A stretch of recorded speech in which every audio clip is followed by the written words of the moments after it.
wasiirka wasaaradda arrimaha gudaha Jamhuuriyadda Soomaaliland oo weheliyo taliyaha laanta socdaalka Soomaaliland ayaa maanta ka dhoofay madaarka caalamiga ah ee magaalada Berbera iyagoo u sii jeeda caasimadda dalka Itoobiya ee Addis Ababa. wasiirka wasaaradda arrimaha gudaha Jamhuuriyadda Soomaaliland ka hor intii aanu ka dhoofin madaarka caalamiga ah ee Berbera ayaa waxa uu saxaafadda uga warramay ujeedada socdaalkoodaasi isagoo tilmaamay in dalkaasi Itoobiya ay ku tagi doonaan socdaal shaqo sidoo kalena uu soo saxiixi doono heshiis la xiriira sidii dalka Ingiriisku uu qalabay lahaa isla markaasina uu kor ugu qaadi lahaa ciidamada kala duwan ee sida laanta socdaalka iyo ciidamada booliiska ee Jamhuuriyadda Soomaaliland.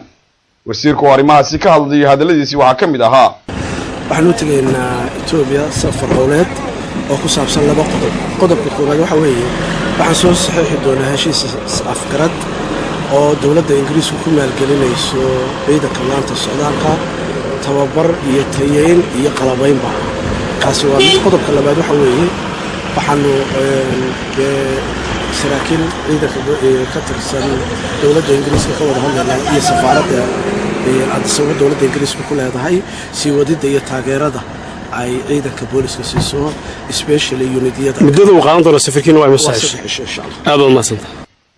safarkan ay wasiirka arrimaha gudaha Jamhuuriyadda Soomaaliland iyo taliyaha laanta socdaalka ee Soomaaliland ay ku tageen waddankaasi Itoobiya ayaa muddo qaadan doona isla markaasina ay ku sugnaan doonaan dalkaasi Itoobiya.